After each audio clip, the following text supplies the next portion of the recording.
Michael Pittman Jr. is a unicorn in this league because what Michael Pittman Jr. does is he gives of himself to his team at a position where a lot of people take for themselves.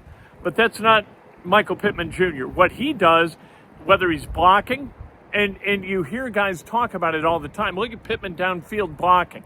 Whether he's putting his body at risk to make a contested catch, and he had, I think, of his 9 targets, 8 catches, I think all 8 of those were contested.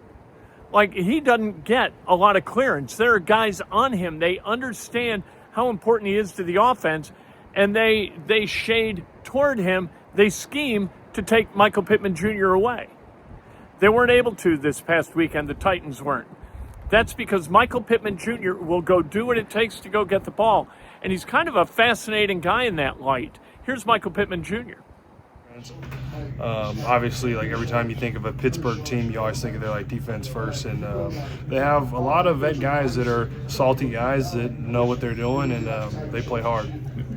What about the environment playing there? I think you were there in 2020, right? It Yeah, was so quiet. Yeah, game. So 2020, like it was quiet, but I've heard that this is one of the best football environments like that, like there is. So we are excited. It's no longer Heinz Field. I forget like what they said it was, but nobody remembers. Yeah. Something like that. So it's gonna be fun. Pitt, how much confidence are you playing with right now? Oh, I mean, like I think that the whole team is. I mean, the level that we are executing now. I mean, I think it just gives everybody confidence, and we got to keep on doing it. How has Daniel Jones kind of helped you elevate your game this season? Absolutely. I mean, just the way that Daniel plays and prepares, like he gets everybody ready to play, and like all the different looks that we study and look at, even like away from our like scheduled time. It really just gets everybody locked into play. You talked about it after last week's game. I had to laugh about it because you were saying in this offense, because you got so many guys, you kind of have to be like selfishly unselfish because you don't have to go get the ball again. Oh yeah. What is that like in just balancing that? Yeah, no, like you got so many guys who are ready to make plays. I mean, that like if you don't make the play, somebody else is gonna make it. So like you might as well just go ahead and make the play because you don't know when it's coming back, and that is a good thing to have. So like that's a good problem. It means that we're diverse and they can't take away any part of our game because you got JT, right? So if you stack the box, like then we're gonna pass it. But if you don't stack the box, and JT's going to rip off 14 rushes for 200 yards and 7 touchdowns. No, seriously. Can you point to anything that explains why you've had this jump in touchdowns this year, you personally? I just think that I always thought it was weird that you didn't get more options in the red zone. Yeah, I mean that's just kind of how the cards fell like in the past, but like I don't know, like I feel like a sure-handed guy. They used to use me a lot on third downs and stuff. So like I was like wondering too. I'm like, hey, what's the difference between third and fourth down in the red zone?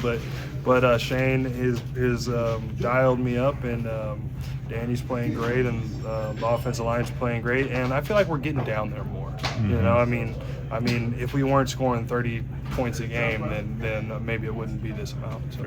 Like with the way JT's playing, how does it motivate the receivers to just try a little extra harder, maybe get that little extra block? Because if he just gets a little bit more, he could.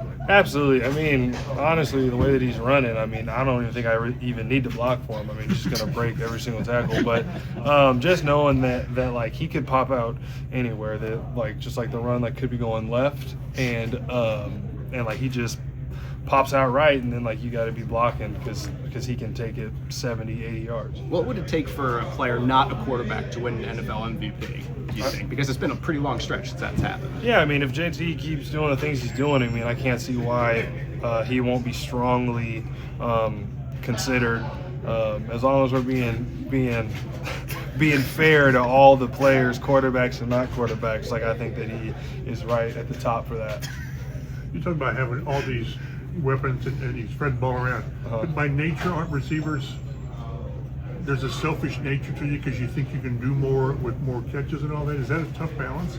I mean, like I wouldn't say that it's a tough balance, but I think that everybody has the utmost confidence like in themselves, and that's what I would expect from Josh, from AP, from AD, from Ashton. So I definitely think so, yeah. Do you like paparazzi back here? Yeah, no, I mean, we got some guys back there that are really good at their job. You know, they're messing around back there though. They're just doing their job. Yeah. Appreciate that. So you can get a couple of interceptions and see how they start acting. Yeah, it's crazy, right? There's Michael Pittman. Yeah, there were some guys behind him. It was Nick Cross and somebody else going haywire and raising a ruckus, because that's what Michael Pittman does when they're getting media attention. He'll come from behind and do some things, make some gestures. Some antics will be deployed. So he got some payback today. Pittman, you talk about valuable players for the Indianapolis Colts. I don't want to know what it would be like without Michael Pittman Jr. This offense would change fundamentally. And I think that's true for a lot of guys on it. I think it's true for Quentin. I think it's true for Bortolini.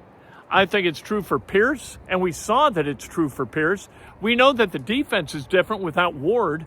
Yeah, there are a lot of components to this team, moving parts that fit really, really well together. And if any of those parts is removed, you got a different whole, right? And that's the truth with Michael Pittman Jr. Pittman is absolutely crucial to the success of this offense.